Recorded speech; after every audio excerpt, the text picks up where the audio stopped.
Hi friends, welcome back to Creative APS, உங்கள் Tamil photography and videography channel. உங்களோட விக்கி. என்னடா இவன் ரொம்ப மாதமாக அப்ஸ்கான் ஆட்டானே திடீர்னு ஒரு வீடியோ போடுறான்னு பார்த்தீங்கன்னா சிம்பிள் ரீசன் ஃப்ரெண்ட்ஸ்,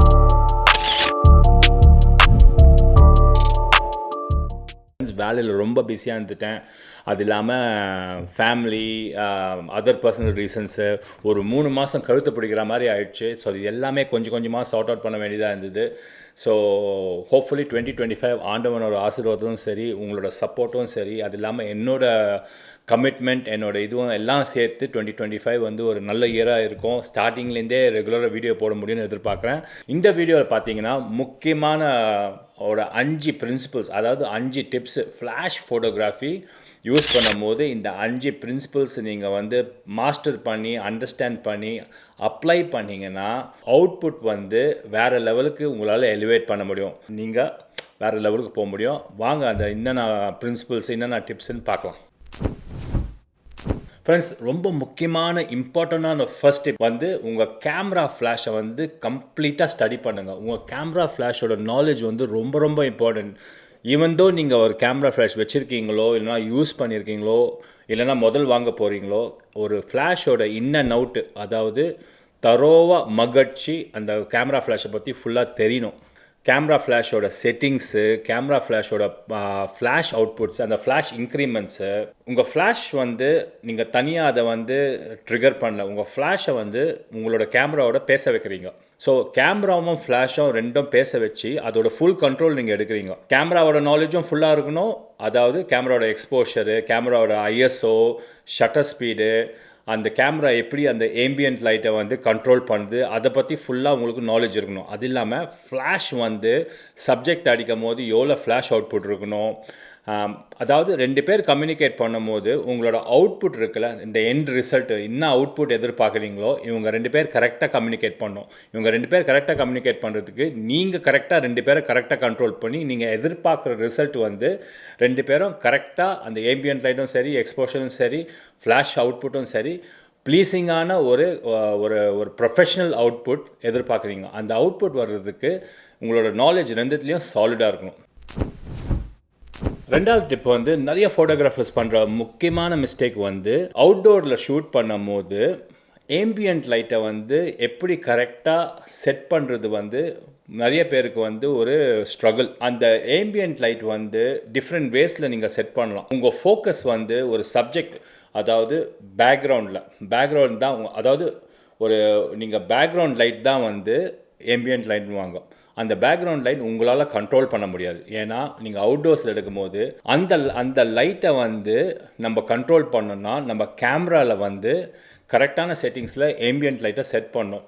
ஏன்னா மெயினாக ஃப்ளாஷ் யூஸ் பண்ணுறது வந்து நம்ம சப்ஜெக்டை வந்து பாப் அவுட் பண்ணுறதுக்கு. பாப் அவுட் பண்ணும்போது சப்ஜெக்ட் வந்து ஓவர் ஃப்ளாஷ் அடித்தாலும் அந்த ஸ்கின் டோன்ஸ்லாம் வந்து கரெக்டாக வராது. ஸோ கரெக்டான ஒரு எக்ஸ்போஷர் நம்ம பேக்ரவுண்டில் கொடுத்தா அந்த பியூட்டிஃபுல்லான, இப்போ சப்போஸ் நம்ம ஈவினிங் ஒரு 4 o'clock எடுக்கிறோன்னு வச்சுங்களேன், அந்த சன்லைட், அந்த ஆரஞ்ச் சன்லைட்டு பின்னாடி வர அந்த பியூட்டிஃபுல் அந்த கோல்டன் அவர் கலர்ஸ்லாம் வந்து லூஸ் பண்ணாமல் நம்ம சப்ஜெக்டை பாப் அவுட் பண்ணோன்னா ஏம்பியன்ட் லைட்டை கரெக்டாக கண்ட்ரோல் பண்ணணும். ஃப்ரெண்ட்ஸ், நெக்ஸ்ட் டிப் வந்து இது ஒரு ஒரு trick. Professional photographers around the world, இந்தியாவிலும் சரி, டாப் ஃபோட்டோகிராஃபர்ஸ் வந்து ஒரு ட்ரிக் சொல்ல மாட்டாங்க. இந்த முக்கியமான ட்ரிக் என்னன்னா, நீங்கள் அவுட்டோர் ஃபோட்டோகிராஃபி ஃப்ளாஷ் யூஸ் பண்ணி எடுக்கிறீங்க, ஆன் கேமரா ஃப்ளாஷோ ஆஃப் கேமரா ஃப்ளாஷ் எடுக்கிறீங்கன்னா, தயவு செய்து ஒரு வாட்டியும் நீங்கள் எந்த டைம் ஆஃப் த டேயில் ஷூட் பண்ணாலும் ஒரு CTO ஜெல் ஸ்க்ரீனில் வரும் பாருங்கள். இந்த ஜெல் வந்து கரெக்டாக வாங்கி வச்சுங்க. ஏன்னா CTO ஜெல் வந்து உங்களோட ஃப்ளாஷில் யூஸ் பண்ணிங்கன்னா முக்கியமாக அந்த ஸ்கின் டோன்ஸ்லாம் வந்து பியூட்டிஃபுல்லாக பாப் அவுட் ஆகும், நேச்சுரலாக பாப் அவுட் ஆகும். நிறைய ஃபோட்டோகிராஃபர்ஸ் பண்ணுற மிஸ்டேக் வந்து நம்ம கேமரா ஃப்ளாஷ் வந்து அடிக்கிற லைட் வந்து ஒயிட் லைட்டு. ஸோ நீங்கள் வெளியில் ஒரு சப்ஜெக்ட், ஒரு போர்ட்ரேட்டை நீங்கள் எடுக்கிறீங்கன்னா, வெட்டிங் போர்ட்ரேட்டோ இல்லைனா ஒரு கப்பல் எடுக்கிறீங்களோ, அவங்களோட ஸ்கின் டோன்ஸ் வந்து ரொம்ப ரொம்ப இம்பார்ட்டன்ட். ஏன்னா உங்களோட மெயின் எய்ம் வந்து ஃப்ளாஷ் அடித்து அவங்கள பாப் அவுட் பண்ணுறது தான் மெயின். அந்த பாப் அவுட் பண்ணும்போது அவங்க ஸ்கின் டோன்ஸ் நேச்சுரலாக வந்து பாப் அவுட் ஆகிறது ரொம்ப இம்பார்ட்டன்ட். ஸோ பிக்கெஸ்ட் டிஃப்ரென்ஸ் என்னோட எக்ஸ்பீரியன்ஸு என்னோட இயர்ஸ் ஆஃப் இது அது இல்லாமல் நான் லேர்ன் பண்ண ஃப்ரம் டாப் ஃபோட்டோகிராஃப்ஸோட முக்கியமான டிப்பு, வெளியில் எப்போ போனாலும் இந்த CTO ஜெல் லிங்க் கீழே கொடுக்குறேன். அந்த லிங்க் வேணால் நீங்கள் கிளிக் பண்ணி வாங்கிக்கலாம். ஜெல்லை வந்து நீங்கள் கேஃபர் டேப், ஃபோட்டோகிராஃபர்ஸ் முக்கால்வாசி யூஸ் பண்ணுற இம்பார்ட்டன்ட் பொருள் வந்து கேஃபர்ஸ் டேப். அந்த டேப் வாங்கி 2 சைடில் ஒட்டி உங்களோட ஃப்ளாஷில் ஒட்டிட்டிங்கன்னா ஃப்ளாஷ் அவுட்புட் கொடுக்கும்போது அந்த நைஸ், அந்த பியூட்டிஃபுல்லான அந்த ஸ்கின் டோன், அதாவது திக்னஸ் இருக்குல்ல, குவார்ட்டர் சைஸ் திக்னஸ் தான் வாங்கணும். ரொம்ப ஆரஞ்சு அடிக்காது, லேசாக அந்த ஆரஞ்சு டின்ட்டு வரும். இந்த ஃபோட்டோ எக்ஸாம்பிள் பார்த்தீங்கன்னா தெரியும். அது வந்து ரொம்ப ரொம்ப இம்பார்ட்டன்ட். உங்களோட ஃபோட்டோகிராஃபி வந்து வேறு லெவலுக்கு, இப்போ நீங்கள் ஏற்கனவே ஃப்ளாஷ் ஃபோட்டோகிராஃபி பண்ணுறீங்கன்னா இந்த CTO ஜெல் போட்டு பாருங்கள், உங்களுக்கே தெரியும் வாவ்னுவீங்க. நெக்ஸ்ட் டிப்பு பார்த்தீங்கன்னா, முக்கியமாக ஃப்ளாஷ் வந்து நீங்கள் அவுட்டோர்ஸ் யூஸ் பண்ணும்போது ஆன் கேமரா ஃப்ளாஷோ ஆஃப் கேமரா ஃப்ளாஷோ ஒரு லைட் ஸ்டாண்டை செட் பண்ணி சப்ஜெக்ட்டுக்கு ஃப்ளாஷ் அடிக்கிறீங்களோ, நீங்கள் முக்கியமாக தெரிய வேண்டியது, சில பேர் வந்து ஃப்ளாஷை வந்து கேமராவில் கனெக்ட் பண்ணி அடிப்பாங்க. அது இல்லாமல் மேலே ஃபோக்கஸ் பண்ணி பவுன்ஸ் ஆகிற மாதிரி அடிப்பாங்க. பட் வெளியில் எதை பவுன்ஸ் பண்ண முடியும்? Actually useless. உங்களுக்கு வந்து முக்கியமாக ஃப்ளாஷ் வெளியே யூஸ் பண்ணும்போது மாடிஃபையர் தேவை. மாடிஃபையர்ஸ்ன்னு பார்த்தீங்கன்னா, த மோஸ்ட் சீப்பஸ்ட் மாடிஃபையர்னு பார்த்தீங்கன்னா, அதாவது காசு நம்ம பேங்க்லேருந்து செலவு பண்ணாமல் ஒரு ரொம்ப பட்ஜெட்டான பொருள்னு பார்த்தீங்கன்னா, அந்த 5-in-1 ரிஃப்ளெக்டர். அந்த 5-in-1 ரிஃப்ளெக்டரில் வந்து அந்த ஒயிட் பார்ட் வருதில்ல, அதுதான் டிஃப்யூசர். அந்த டிஃப்யூசரை வந்து நீங்கள் ஒரு ஹெல்ப்பர் யூஸ் பண்ணுறீங்கன்னா, அந்த ஹெல்ப்பரை வந்து ஒரு சப்ஜெக்ட்டுக்கு மேலே, அதாவது அவுட்டோரில் இருக்கும்போது அந்த சன்னுக்கும் சப்ஜெக்ட்டுக்கும் நடுவில் அந்த அந்த ஒயிட் டிஃப்யூசரை ஹோல்ட் பண்ணி ஃப்ளாஷை பாயிண்ட் பண்ணிவிட்டு ஃபோட்டோ எடுத்திங்கன்னா, அந்த ஹார்ஷ் லைட் வந்து கம்ப்ளீட்டாக ஸ்டாப் ஆகிடும். ஒரு நல்ல ஒரு நேச்சுரல் க்ரீமி லைட் வரும். அது இல்லாமல் பிகாஸ் இந்த ஒயிட்டில் டிஃப்யூஸ் பண்ணுறதுனால, சன்லைட்டும் இது பண்ணுறதுனால உங்களுக்கு வந்து அந்த ஒரு சினிமேட்டிக் லுக்கு, நீங்கள் எக்ஸ்பெக்ட் பண்ணுற ஒரு க்ரீமியான லுக் வந்து அவுட்புட்டில் தெரியும். நெக்ஸ்ட் ஆப்ஷன் வந்து சாஃப்ட் பாக்ஸ். அதை வாங்கி உங்களோட லைட்டை வந்து நீங்களால் டிஃப்யூஸ் பண்ண முடியும். இன்னொரு ஆப்ஷன் வந்து இந்த ரவுண்ட் டிஃப்யூசர்ஸ், ஃபோட்டோவில் காமிக்கிறேன் பாருங்கள். இதில் வந்து மேக்மாட்னு ஒரு கம்பெனி இருக்குது. கோடாக்ஸே அவங்களோட ஓன் இது பண்ணுறாங்க. நான் யூஸ் பண்ணுறது கோடாக்ஸ் தான். என்னோடய ப்ராடக்ட்ஸ் எல்லாமே கோடாக்ஸ் தான். Because Godox is always very very good. அவங்களோட டிஃப்யூசரை யூஸ் பண்ணி அதை வந்து நீங்கள் சப்ஜெக்ட்டுக்கு வந்து ஒரு ஆங்கிளில் பண்ணிங்கன்னா கூட அந்த லைட் டிஃப்யூஸ் ஆகும். ஸோ இதெல்லாம் தான் ஆப்ஷன்ஸ். நீங்கள் அவுட்டோர் ஃப்ளாஷ் யூஸ் பண்ணும்போது உங்களோட ஃபோட்டோகிராஃபை வந்து ஒரு ப்ரொஃபஷ்னல் லெவலுக்கு எலிவேட் பண்ணணும். பட் ஆனால் உங்களுக்கு எப்படி ஃப்ளாஷை பவுன்ஸ் பண்ண தெரியலனா இதெல்லாம் தான் ஆப்ஷன்ஸு. நெக்ஸ்ட்டு இதுவும் இம்பார்ட்டன்ட் டிப் தான். ஆல்மோஸ்ட் நான் சொன்னது எல்லாமே இம்பார்ட்டன்ட் டிப் தான். பட் இந்த டிப் வந்து ரொம்ப ரொம்ப important for indoor photography. Indoor on camera ஃப்ளாஷில் நீங்கள் வந்து வெட்டிங்ஸ் பண்ணுறீங்களோ, ஒரு பெரிய ஹாலில் வெட்டிங்ஸ் பண்ணுறீங்களோ, இல்லைனா வந்து கப்பல் ஷூட் பண்ணுறீங்களோ, எனிதிங் இண்டோரில் நீங்கள் வந்து ஒரு சப்ஜெக்டை ஷூட் பண்ணுறீங்கன்னா, நிறைய பேர் ஒரு பேசிக் நாலேஜ் என்னென்னா, ஃப்ளாஷ் யூஸ் பண்ணுவேன். ஃபார் எக்ஸாம்பிள் இப்போ நம்ம ஆன் கேமரா ஃப்ளாஷ் பற்றி பேசுகிறோன்னா, ஃப்ளாஷ் யூஸ் பண்ணும்போது நிறைய பேரோட அண்டர்ஸ்டாண்டிங் வந்து, ஓகே டேரெக்டாக ஃப்ளாஷை வந்து கப்பல் மேலே அடிக்கக்கூடாது, ஃப்ளாஷை வந்து ரொட்டேட் பண்ணி ஒரு சர்டன் டிகிரியில் வந்து மேலே வாலுக்கு பவுன்ஸ் பண்ணுறதோ, இல்லைனா சைட் வால் பவுன்ஸ் பண்ணுறதோ இல்லான் தான் சில ஆப்ஷன்ஸுன்னு நிறைய பேருக்கு ஒரு காமன் அண்டர்ஸ்டாண்டிங். அதுலேயும் ஒரு சின்ன தப்பு இருக்குது. ஒரு கப்பலோ எந்த சிச்சுவேஷன்லேயோ ஒரு பர்டிகுலர் சப்ஜெக்டை ஒரு ஆங்கிளில் நீங்கள் நிற்க வச்சு ஒரு ஃபோட்டோ எடுக்கிறீங்கன்னா, இப்போ வால் இந்த சைடில் இருக்குதுன்னு வச்சிங்களேன். இப்போ உங்கள் ஃப்ளாஷை வந்து வாலில் ஃபேஸ் பண்ணி அடிச்சிங்கன்னா, அடித்து இந்த சைடு ஆஃப் த ஃபேஸில் தான் வந்து ஃபுல் ஃப்ளாஷோட லைட் வந்து அடிக்கும். இன்னொரு சைடு வந்து டார்க் ஆகிடும். ஸோ அது ரொம்ப இம்பேலன்ஸாக இருக்கும் ஃபோட்டோ பார்க்குறதுக்கு. அது இல்லாமல் கரெக்டான நீங்கள் எக்ஸ்போஷர் செட் பண்ணி கரெக்டான ஃப்ளாஷ் அவுட்புட் கொடுத்தாலும் ஒரு சைடில் லைட்டிங் இருக்கும், ஒரு சைடில் லைட்டிங் இருக்காது. சரி ஓகே மேலே பவுன்ஸ் பண்ணலான்னு பார்த்தா, அகெயின் நீங்கள் மேலே பவுன்ஸ் பண்ணி அடிச்சிங்கன்னா மேலேருந்து கீழே வந்து லைட் அடிக்கும். கீழே இந்த இடத்துல எல்லாமே ஷேடோஸ் ஃபார்ம் ஆகும். இந்த இடத்துல ஐப்ரோஸ் அடியில் இது அடியில் அது எல்லாமே ஃபார்ம் ஆகும். அகெயின் அவுட்புட் வந்து ப்ரொஃபஷனலாக இருக்காது. ஒரு சில பேருக்கு வந்து எதை பற்றியுமே தெரியாதவங்க வந்து ஓகேன்னு வாங்க. பட் ஆனால் சில பேர் ஈஸியாக பிக்கப் பண்ணுவாங்க. ஓகே ஷேடோஸ் இது அடியில் இருக்குது, கண் அடியில் ஷேடோஸ் இருக்குதுன்னு.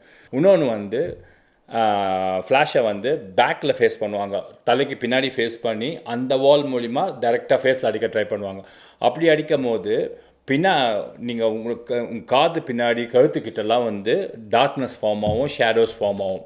ஸோ இது எல்லாம் சொல்லும் போது என்னடா இவன் முக்கியமான பாயிண்ட்டுக்கு வரலன்னு பார்த்தீங்கன்னா, முக்கியமான ஒரு ஹிடன் ட்ரிக் என்னன்னா, ஒரு ரூமுக்குள்ள சரி ஃபார் எக்ஸாம்பிள் நீங்கள் ஒரு ஒரு ஹாலில் ஃபோட்டோ எடுக்கிறீங்க.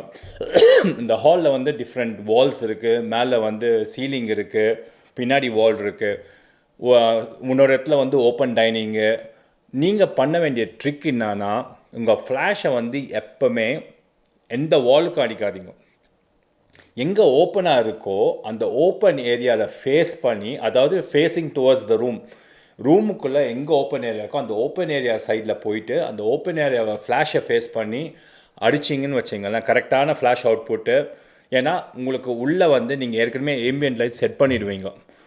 செட் பண்ணதுக்கப்புறம் உங்களுக்கு ஃப்ளாஷ் அவுட்புட், உங்களோட டிசைர் அவுட்புட், இவ்வளோ தான் வந்து லைட்டு வந்து ஃபேஸில் அடிக்கணும், இந்த மாதிரி ஒரு ஒரு ஒரு ஒரு டல் லுக் கொடுக்கணும், இல்லைனா ஒரு பாப்அப் லுக் கொடுக்கணும், இல்லைனா ஒரு சினிமேட்டிக் லுக் கொடுக்கணும்னா நீங்கள் டிஃப்ரெண்ட் ஃப்ளாஷ் அவுட்புட்ஸில் நீங்கள் ட்ரை பண்ணலாம். எப்போவுமே வந்து ஒரு இன்டோர்ஸில் வந்து ஓப்பன் ஏரியாவில் ஃப்ளாஷ் அடிங்க.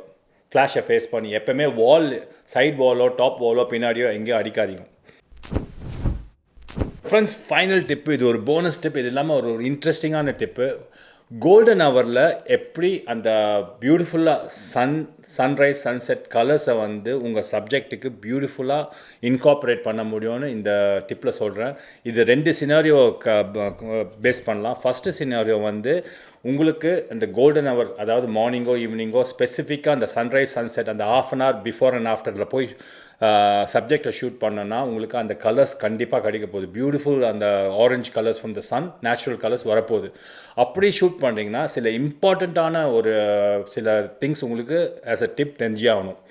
ஏன்னா அப்படி நீங்கள் ஷூட் பண்ணும் போது சில அட்ஜஸ்ட்மெண்ட்ஸ் பண்ணி ஆகணும். ஃபஸ்ட்டு சினாரியோ வந்து ஆஸ் எ செட், உங்களுக்கு ஏற்கனவே அந்த சன்செட்டுக்கு போயிட்டீங்க, சப்ஜெக்ட் ரெடி, பியூட்டிஃபுல்லாக உங்களுக்கு அந்த ஆரஞ்ச் கலர் அடிக்குது. ஸோ மெயினாக ஃபஸ்ட்டு நீங்கள் பண்ண போகிறது வந்து சப்ஜெக்ட். இப்போ நான் தான் ஃபோட்டோகிராஃபர்னால் எனக்கு முன்னாடி இருக்கிறது வந்து கேமரா.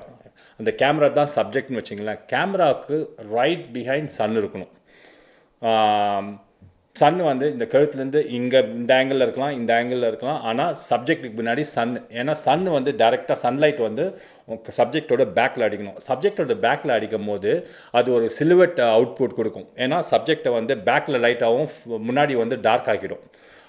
அதுக்கு மேலே நம்ம பண்ண வேண்டிய விஷயம் என்னென்னா, அந்த ஏம்பியன்ட் லைட்டை ஆரஞ்சாக அந்த நேச்சுரல் சினிமேட்டிக் லுக் மெயின்டைன் பண்ணணுன்னா உங்கள் கேமராவில் போயிட்டு உங்களோட ஆப்பர்ச்சர், இப்போ சப்போஸ் நீங்கள் 2.8 எடுக்கிறீங்க, இல்லைனா 5.6 எடுக்கிறீங்க, ஆப்பர்ச்சரை கம்மி பண்ணுங்கள்.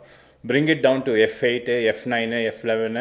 ஸோ சப்ஜெக்ட் நீங்கள் ஆப்பர்ச்சர் கம்மி பண்ணால் உங்கள் சப்ஜெக்டோட கலர் வந்து டார்க் ஆகினே வரும்.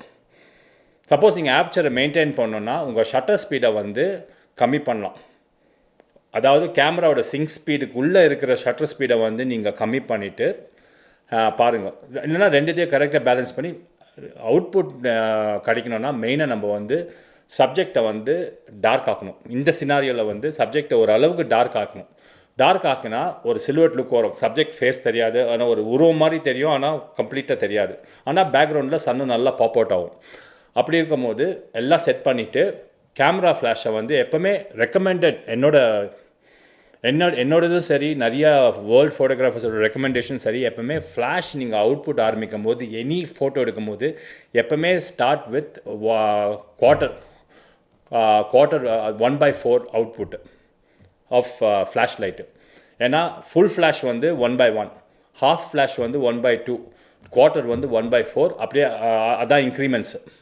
ஸோ 1/4 எப்போவுமே ஸ்டார்ட் பண்ணுங்க. ஸ்டார்ட் பண்ணிவிட்டு ஃபோட்டோ எடுங்க. ஃப்ளாஷ் அடிக்கும், பியூட்டிஃபுல்லாக இருக்கும் பார்க்க. ஆனால் அகெயின் நீங்கள் எக்ஸ்பெக்ட் பண்ணுற டிசைர்ட் லுக்கு, அந்த ஃப்ளாஷ் அவுட்புட் ரொம்ப ஜாஸ்தியாக இருந்தது. ஃபேஸில் வந்து ரொம்ப முக்கியமாக மறக்காதீங்க, அந்த CTO ஜெல் எப்போ அவுட்டோர்ஸ் பண்ணாலும் அந்த CTO ஜெல்லை போடுங்க. ஏன்னா இந்த பர்டிகுலர் சினாரியோவில் நீங்கள் சன்னை பியூட்டிஃபுல்லாக ஆம்பியன்ட் கலர்ஸ் எடுத்துன்னு வரும்போது உங்கள் ஸ்கின் டோனும் வந்து அந்த கோல்டு ரிச் லுக் இருந்ததுன்னா பியூட்டிஃபுல்லாக இருக்கும் அவுட்புட்டு. ஸோ மறக்காமல் ஜெல்லை ஒட்டிடுங்க ஃப்ளாஷில். ஸோ நீங்கள் ஃபஸ்ட்டு ஃபோட்டோ எடுக்கும்போது 1/4 வந்து லைட் ரொம்ப ஃபேஸில் அடிக்குது, சப்ஜெக்ட் லைட்டில் அடிக்குதுன்னா 1/4 1/8 வாங்க. எப்போ உங்களுக்கு கரெக்டான பேலன்ஸ் நீங்கள் எக்ஸ்பெக்ட் பண்ணுற ரிசல்ட் வருதோ அவுட்புட் வந்து கலக்கல், வேறு லெவல். செகண்ட் சினாரியோ பார்த்தீங்கன்னா, டூரிங் த டே உங்களுக்கு சன்லைட்டே கிடையாது, சரிங்களா? வெயிலாக இருக்குது, சன்லைட்லாம் எதுவும் சன்னு கிடையாது, எதுவும் கிடையாது. ஆனால் உங்களுக்கு வந்து அதை ஃபேக் பண்ணணும், ஒரு சன்லைட் லுக் கொடுக்கணுன்னா உங்களுக்கு இந்த சினாரியோவில் ஒரு ஹெல்ப்பர் தேவை. சரிங்களா? நீங்கள் என்ன பண்ணணுன்னா ஒரு ஹெல்ப்பரை கூட்டின்னு சப்ஜெக்டை வந்து செட் பண்ணிவிட்டு சப்ஜெக்ட்டுக்கு பின்னாடி உங்கள் ஹெல்ப்பர் கையில் ஃப்ளாஷை கொடுத்துட்டு பின்னாடி ஒரு 20 to 30 அடிக்கு பின்னாடி போக சொல்லிவிடுங்க. போக சொல்லிவிட்டு சப்ஜெக்டை வந்து டைரெக்டாக ஃப்ளாஷை வந்து ஒரு லைட் ஸ்டாண்டாக இருந்தாலும் சரி, ஒரு மோனோபாடில் நீங்கள் செட் பண்ண சரி, கொஞ்சம் ஹைட்டாக தூக்கிட்டு, இல்லைனா கையில் கூட இப்படி தூக்கி பாயிண்ட் பண்ணலாம்.